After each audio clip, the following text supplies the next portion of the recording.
The great crystal hall on Valor Prime shone with soft blue light. Tall pillars of clear stone rose high above the floor.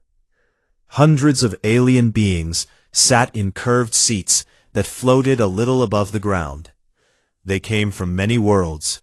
Some had scales, some had feathers, some had many arms or glowing skin. All of them belonged to the Galactic Concord. This was the place where the strongest species in the galaxy made their rules and shared their power. Today the hall felt different. Everyone was quiet. At the center stood one very old being. His name was Vraxthul. He was the last of his kind. His people had been among the first to travel between the stars. Now only he remained. His tall body gave off a faint green glow that pulsed slowly, like a dying heartbeat. Long robes of silver cloth hung from his thin frame. His large black eyes looked tired, but sharp. He raised one long hand. The room became completely silent. "I come to speak one last time," he said. His voice came from small speakers on his chest, because his real throat could no longer make sound. "After today, my light will fade. I will join my people in the long sleep. But before I go, I must tell you something important. Something you have chosen to forget." Many delegates leaned forward. Some looked curious. Others looked bored. They had heard old stories from elders before. Most of those stories were just legends now. Vraxthul turned slowly. His glowing eyes moved across the crowd. "Many cycles ago," he began, "when this Concord was still young, new voices came to us from a small yellow star. They called their home Earth. They called themselves humans." A few delegates made soft sounds of amusement. Someone whispered, "The short ones." Vraxthul did not stop. They were new to the stars. Their ships were simple. Their weapons were basic. Their lives were short. You looked at them and decided they were not ready. You called them primitives. You said they were too angry, too quick to fight, too full of feelings. You said they would bring chaos if you let them join. He paused. The green light on his skin grew a little brighter. "So you turned your eyes away. When raiders attacked their first colonies, you did nothing. You said those worlds were too far. You said helping them would cost too much. You said it was better to keep the trade lanes safe than to save a few small planets full of noisy bipeds." A delegate from the insectoid Clithian species clicked his mandibles. "They survived, did they not? They rebuilt. They are still there, digging in the dirt of their frontier worlds." Vraxthul looked straight at the Clithian. "Yes, they survived. But survival is not the same as forgiveness." He took one slow step forward. His robes made a soft sound against the crystal floor. "Every time a human ship sent a call for help, you marked it as low priority. Every time a human world burned, you wrote it in your records as acceptable loss. Every time a human child died in the dark because no one came, you closed your reports and moved to the next item on your list." His voice grew lower, but the speakers made sure every being in the hall could hear. "Humans remember. Not with loud words, not with angry shouts. They remember in silence. They write down every name, every date, every place. They keep lists. They do math. They wait." A tall, blue-skinned delegate from the core worlds raised a hand. "Old One, why speak of this now? The humans have stayed in their corner for many cycles. They trade a little ore. They send a few ships. They cause no trouble. Why bring up old pain?" Vraxthul turned to face him. "Because pain that is ignored does not die. It grows roots. It waits in the dark. And one day it reaches up and takes what it is owed." A soft laugh came from the back rows. A group of young diplomats from newer member species shook their heads. "The elder speaks like a storyteller," one of them said quietly to his friend. "The humans are weak. Their population is small. Their technology is behind ours by at least 3 generations. They cannot even match our slowest cargo haulers. Vraxthul heard the whisper. His large eyes narrowed. You laugh because you see only what is in front of you, he said. You see short lives and small ships. You do not see what short lives can do when they burn bright and fast. You do not see what happens when a people learn that no one will save them, so they learn to save themselves. He raised both hands now. The green glow spread until it touched the nearest pillars. I have watched species rise and fall. I have seen empires that thought they were forever turn to dust. And I tell you this truth, never ignore the quiet ones. Never ignore the ones who stop asking for help. Because when they stop asking, it means they have already decided what to do next. The hall stayed silent for a long moment. Then Vraxthul spoke his final words.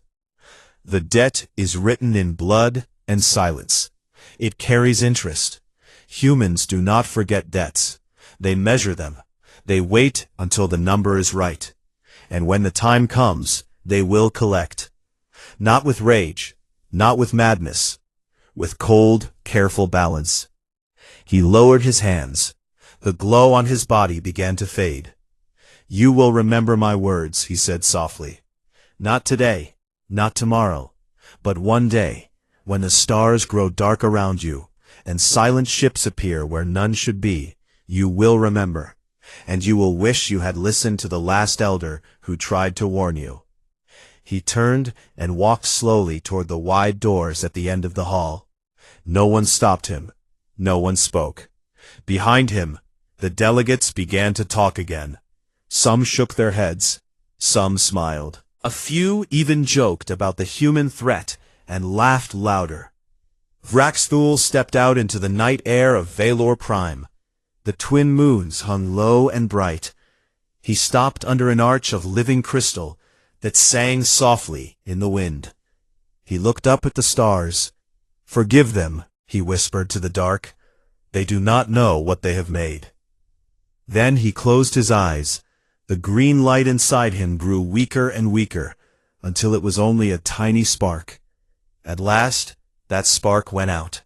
His body turned to soft glowing dust that floated upward on the night breeze. The dust rose higher and higher, until it joined the starlight. In the morning, the Concord recorded a short note in their logs. Elder Vraxthul has completed his final cycle. Cause of passing, natural age decay. No further action required. They filed the note away, and returned to their trade deals, their border disputes, and their plans for the next 1,000 years. Far away, on a small blue world called Earth, people continued their quiet work. They built, they planned, they remembered. And the galaxy, so very large and so very proud, noticed nothing at all. After the elder Vraxthul turned to dust and floated away under the moons of Valor Prime, the Galactic Concord went back to its normal life. The delegates talked about new trade routes. They argued over mining rights on distant moons. They planned grand festivals to celebrate their power. No one spoke much about the old warning. It felt like a story from long ago, something to smile about and then forget. On Earth and the human colony worlds, things changed in a different way. There was no big announcement, no angry speeches on every screen, no fleets launched to attack anyone. Humanity simply stopped talking to the galaxy. One day the big relay stations that sent messages to the Concord went quiet. The next day the trade ships that carried ore and grain to alien ports turned back before they reached the border zones. Human ambassadors, who had waited years in the shining spires of the Concord worlds, packed their few belongings and left without a word. They did not slam doors. They did not shout. They just walked away and never came back.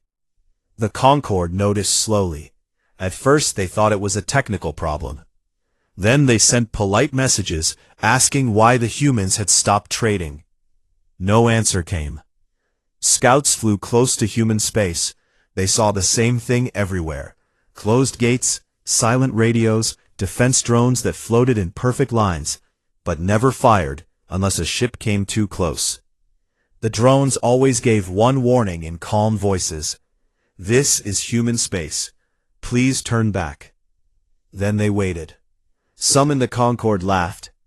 "They are sulking like children," a diplomat from the tall, feathered Zenari said during a meeting.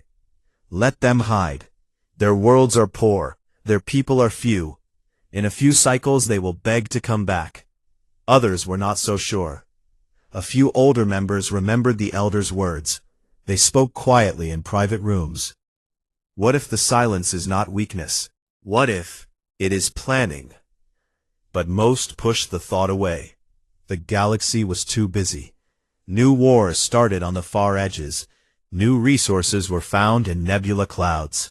Humans seemed small and far away. So the Concord turned its eyes elsewhere. Behind the locked borders, humans worked. They did not waste time on parades or loud songs. They built. On Mars, huge factories grew under red domes.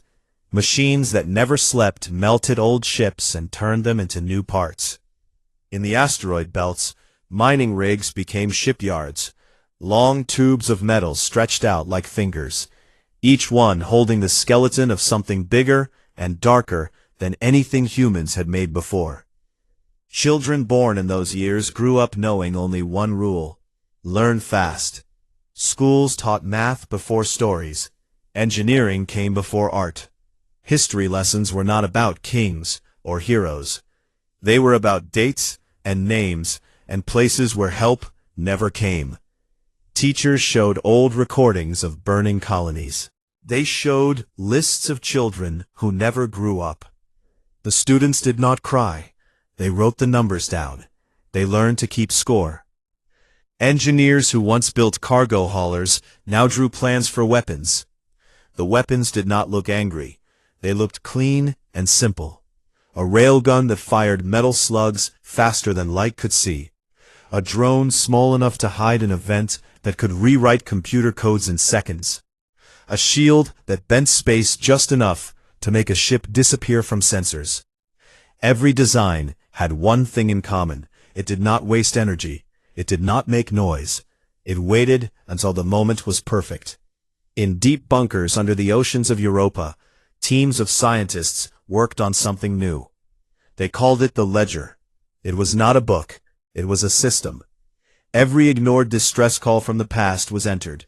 Every dead world had its file. Every lost life had its line. The ledger did not feel hate. It only counted. Year after year, cycle after cycle, the number grew. The humans watched it, like farmers watch a crop. When the number was right, they would harvest. Years passed. The galaxy heard rumors. Some traders who tried to sneak past the human border came back pale and shaking. They spoke of black ships that appeared without warning. The ships did not attack. They just watched. Then they vanished. The traders never went back. The Concord sent a small fleet to look closer. 3 fast cruisers crossed into what used to be open space near Proxima Centauri. They found nothing at first. Then their screens filled with static. When the static cleared, the lead ship was gone.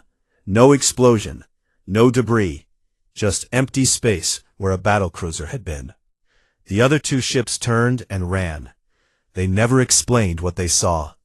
Their captains only said, "We are not welcome there anymore." The Concord called it a malfunction. They sent repair teams. The repair teams never came back either. More time passed. Human children grew into adults. Those adults had children of their own. The new generation knew even less fear. They had never begged for help. They had never waited for someone else to save them. They only knew how to build and how to wait. In hidden shipyards beyond the Oort cloud, the first true fleet took shape. The ships were long and thin, painted black so they drank light instead of reflecting it. Their engines made almost no heat. Their weapons stayed cold until the second before they fired. Each ship carried a copy of the ledger. Every captain knew the balance. Every crew member knew why they were there. They did not train for glory. They trained for precision. They ran simulations 1,000 times. They learned exactly how long it took for a Quithian cruiser to turn. They learned the weak points in Zainari shields. They learned the sleep cycles of bridge crews on core world battleships. They did not plan to fight fair. They planned to win before the enemy knew the fight had started. On Earth, the old cities grew quiet. Many people moved underground or to the new orbital rings. The surface became parks and forests again. The air became clean. But under the ground and in the sky, the work never stopped.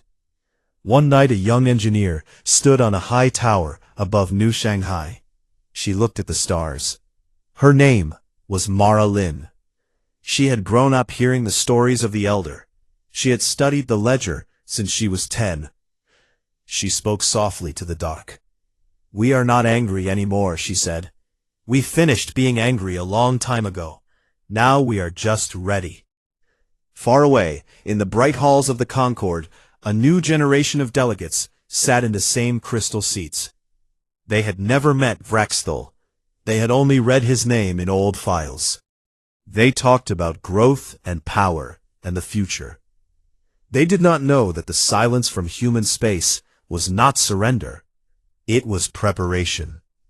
And the number in the ledger kept growing, slow and steady, like a clock that never stops. One day soon, the clock would reach 0.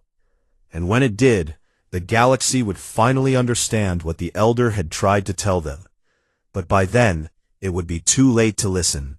Decades passed, like quiet water flowing over smooth stones. The galactic Concord grew richer and louder. New member species joined every few cycles. Grand stations floated in bright nebulae. Luxury worlds built towers of living crystal that touched the clouds. Trade ships moved in endless lines between stars. Everyone felt safe. The old warning from Vraxthul had become a joke told at dinner tables. "Remember the Elder who feared the dirt dwellers?" people would say, and then laugh. No one noticed the small, strange things at first.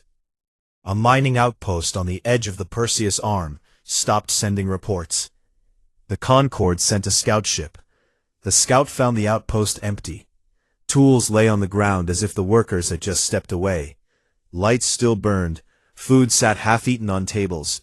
But no bodies, no blood, no sign of struggle. The scout crew searched every room. They found one thing, a small metal plate welded to the main console. It read, in perfect trade standard letters, "Payment 1, balance reduced." The scout captain sent the report back. The Concord leaders read it and shrugged. Pirates, they said, or maybe a new disease. They sent a larger team to clean up. That team never returned either. Then came the missing battle group. 3 Clythian heavy cruisers patrolled the Orion Spur. They were strong ships, each one bigger than most human cities. Their captains were proud. They sent regular messages every cycle. One day, the messages stopped. The Concord waited. Then they sent probes. The probes found drifting wreckage. Not much, just enough pieces to prove the ships had existed. No escape pods, no last transmissions, only silence. Among the pieces floated a single black shard, smooth and perfect. When the probes scanned it, the shard sent back one short message before it self-destructed in a tiny flash. Payment 2, interest applied. Panic started small. It grew in private rooms first. Diplomats whispered. Admirals checked their fleets. Scientists ran tests on the black shard fragments that survived. Nothing useful came back. The material did not match any known alloy. It absorbed scans like a sponge soaks water. A trade hub called Nexus 7 sat in a busy system. It was a wheel of metal and light, home to thousands of merchants from 50 species. One morning, the station's main computer locked everyone out. Screens across the hub showed the same image. an old recording of a human child crying in the ruins of a burning colony. The child looked straight at the camera. Then the screen changed to 4 simple words in white letters on black. Your ledger is due. The hub went dark for 3 hours. When power returned, every vault was empty. Every credit chip showed 0 balance. Every cargo hold sat open and bare. Not one alarm had sounded. Not one guard had seen anything. The merchants screamed at the Concord for help. The Concord promised to investigate. They never found who took the wealth. Luxury liners began to vanish. These were beautiful ships that carried the richest beings in the galaxy. They jumped between stars with perfect schedules. One by one, they disappeared mid-flight. Weeks later, the ships reappeared in empty space. The crews and passengers were alive. They looked healthy. They spoke in calm voices. But their stories were the same.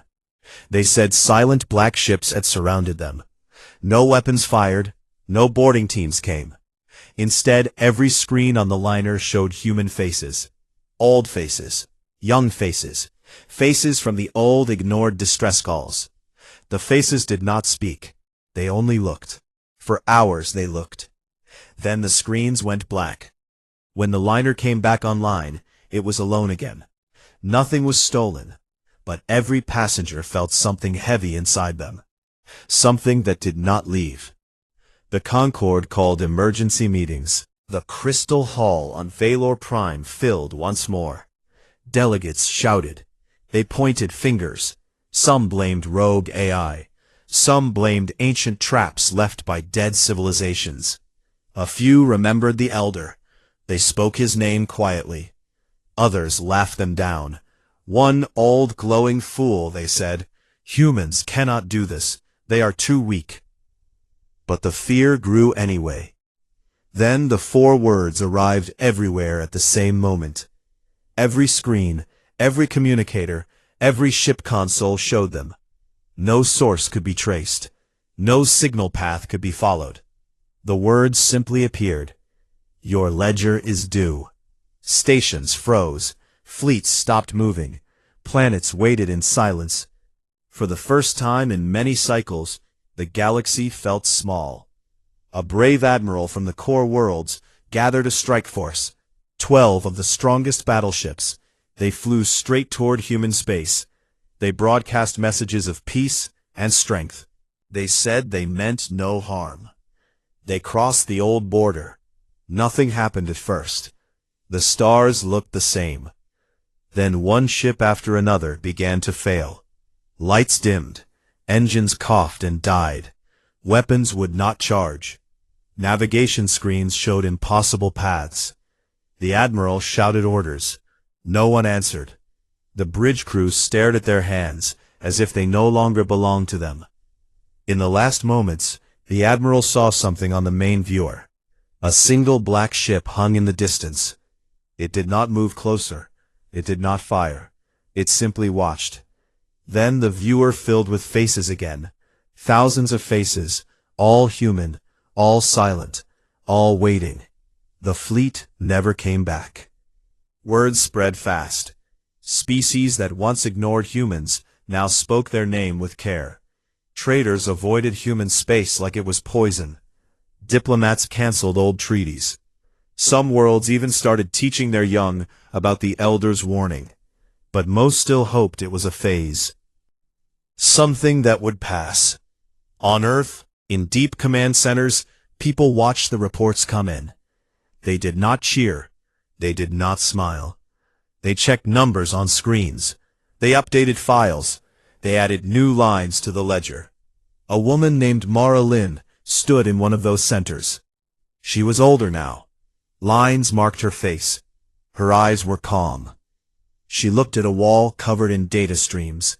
Ships lost, stations emptied, messages sent, debts collected. She spoke to no one in particular.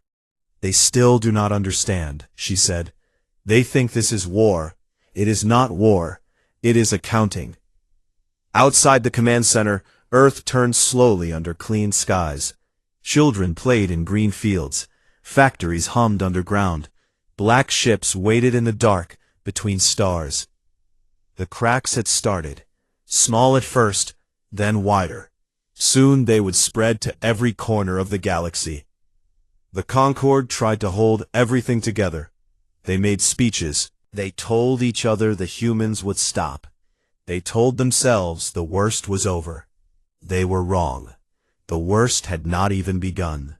Far out in the black, the silent fleet moved into position. Engines cold, weapons ready, crews patient. They waited for the next payment to come due. The galaxy waited. It held its breath. Nothing happened for many cycles after the 4 words appeared on every screen. Fleets stayed in their docks. Diplomats sent careful messages that received no reply. Traders kept far from human space. Everyone hoped the storm had passed. They told themselves the humans had made their point and would now go quiet again. They were wrong. It started at the edges, like a slow fire moving through dry grass. First came the pirate dens. For generations these hidden bases had grown rich by attacking weak ships. Many of those weak ships had once carried humans.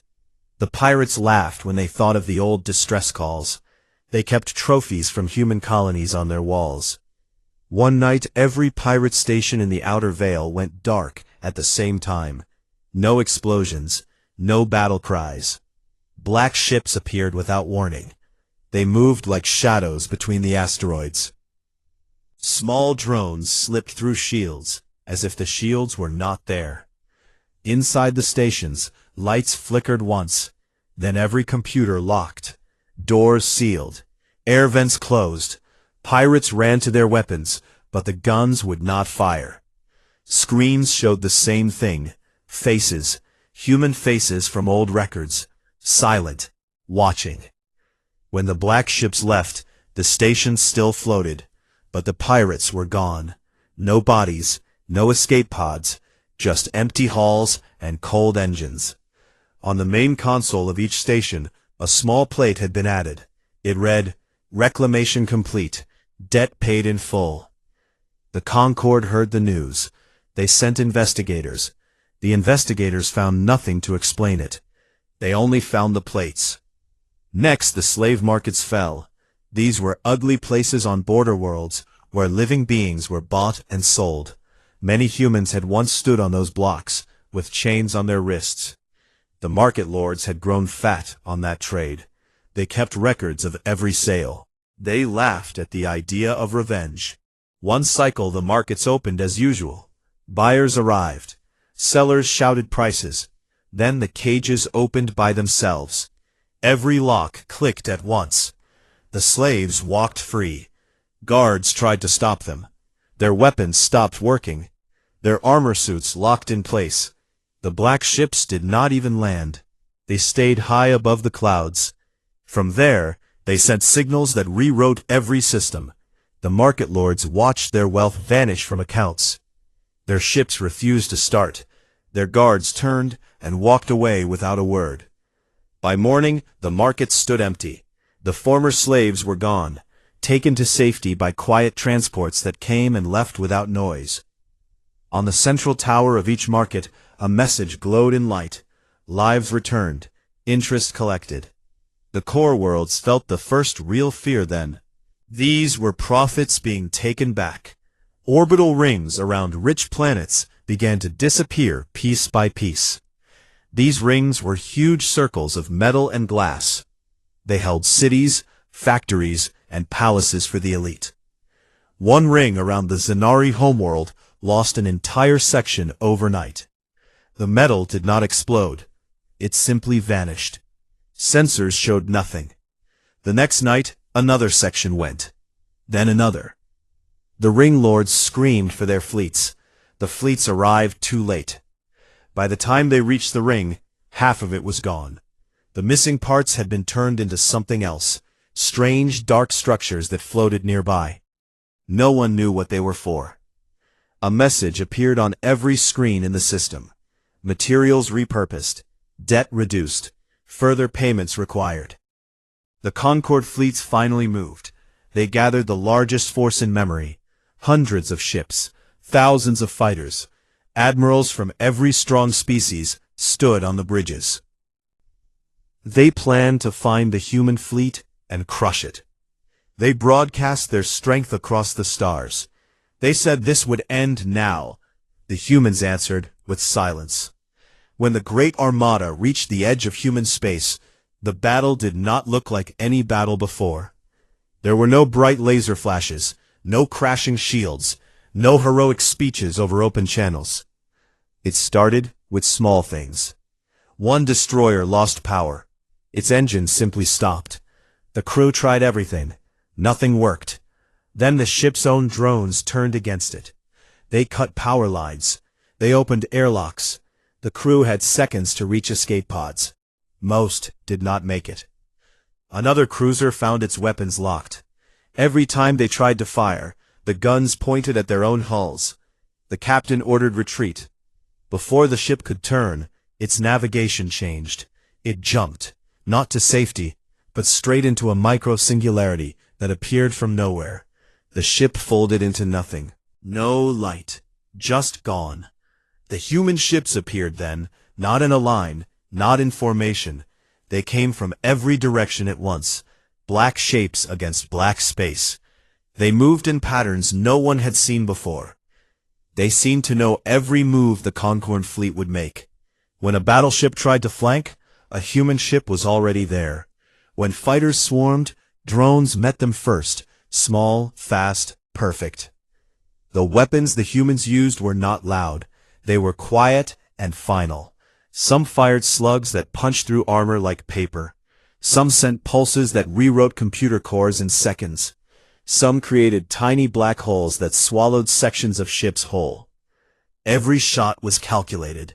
Every hit was certain. The Concord admirals shouted orders. The orders changed nothing. Their ships failed one by one.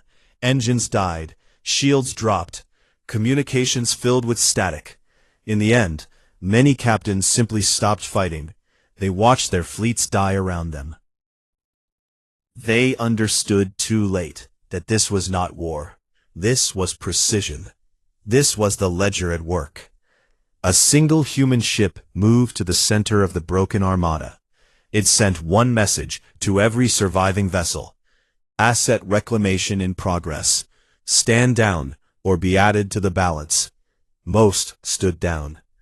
The survivors limped home. They carried stories that spread like poison. They spoke of ships that moved without heat, of weapons that knew their weak points before they fired, of faces on every screen that never blinked. The core worlds panicked. Planets raised shields. Stations went into lockdown.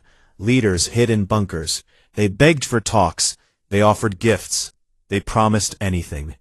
No answer came. In the quiet command centers of Earth, people watched the reports. Screens showed green lines moving across maps. Territory reclaimed, deaths reduced, numbers dropping slowly towards zero. Mara Lynn stood at the center console. Her hair had turned white. Her hands stayed steady. She looked at the final tallies. "Soon," she said softly. Outside, the Black Fleet waited. Not angry, not tired, just ready. The galaxy had laughed at the Elder once. Now it learned why silence had been the loudest answer. The reckoning was not finished, but the end drew close. The galaxy broke slowly, like glass under steady pressure. Piece by piece, world by world. The great fleets of the Concord were gone. Their proud stations floated empty or in ruins. Their trade lanes stood silent. Fear moved through every species like cold wind. Leaders who once spoke with loud voices now spoke in whispers. They asked the same question again and again. How do we stop this? They could not. The black ships did not rush. They did not burn planets or shatter moons. They moved with calm steps. Each step took back something that had been taken long ago. A mining moon, rich with rare metals, once claimed by force from a human colony, found its surface cleared in one night. Machines stopped. Workers vanished. The metals were loaded onto silent transports and carried away. A message remained on the control tower. Resource returned. Debt reduced.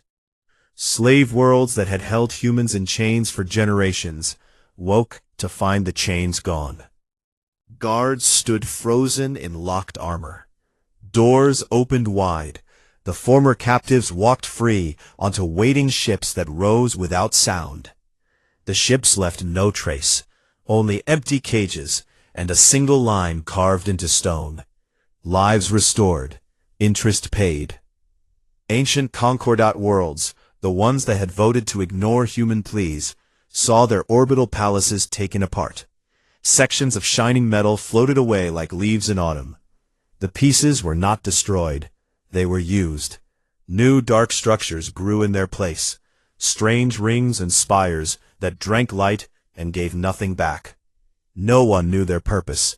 Everyone feared it. The core worlds tried one last defense. They built a wall of ships around their brightest systems. Thousands of vessels, the strongest shields, the best weapons. They waited. The humans came anyway. Not in a wave, not with fire.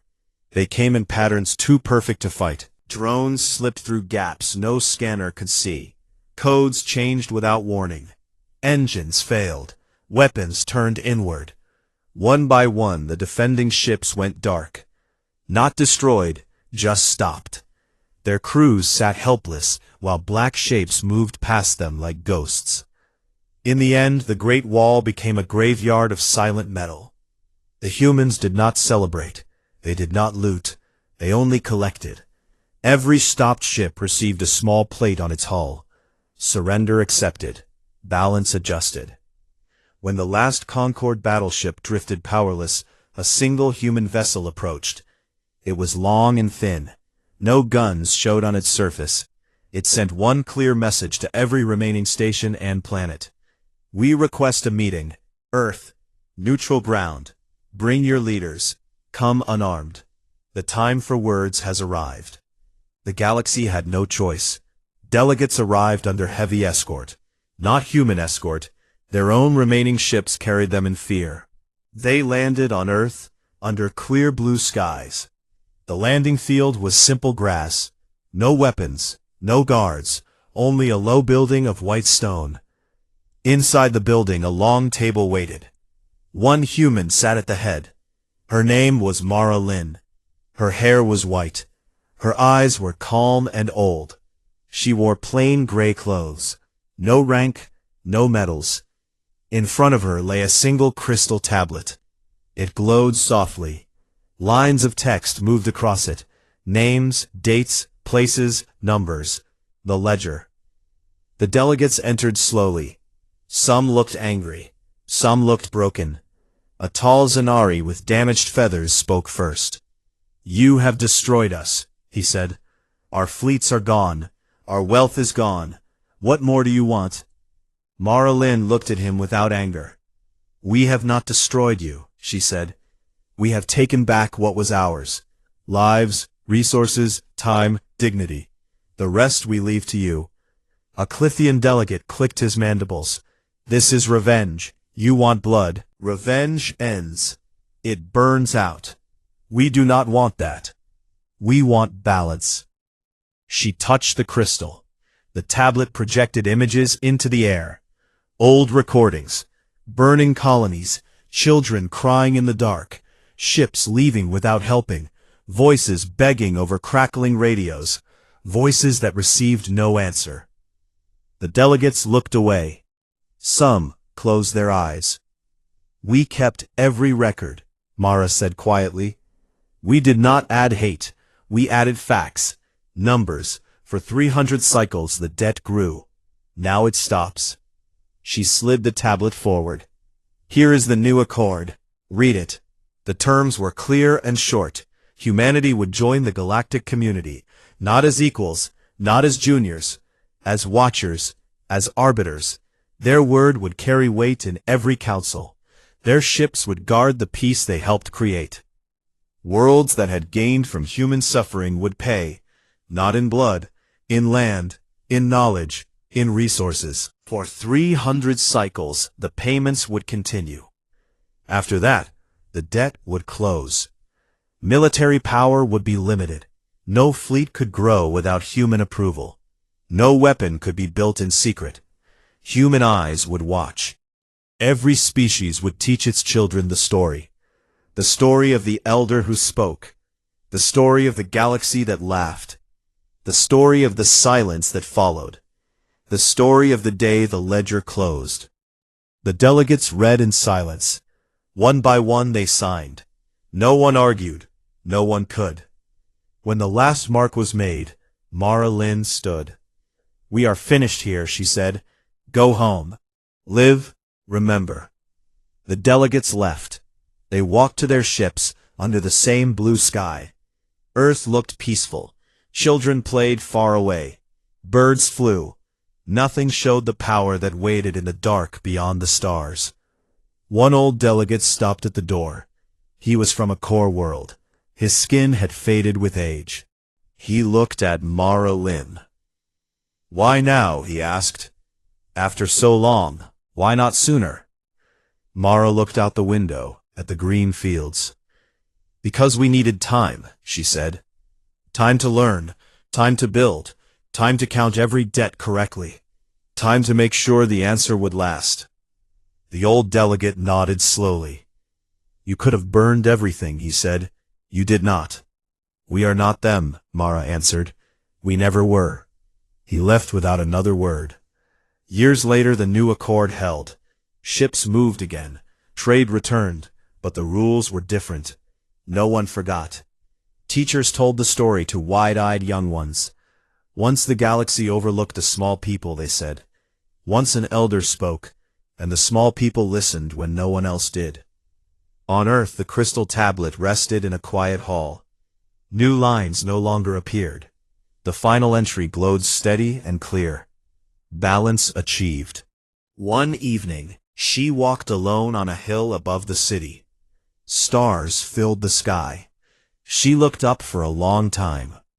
Somewhere out there, black ships still waited, not to fight, to watch, to remember. She smiled a small smile. Then she turned and walked home. The galaxy turned on without her noticing the change at first. But the change was real.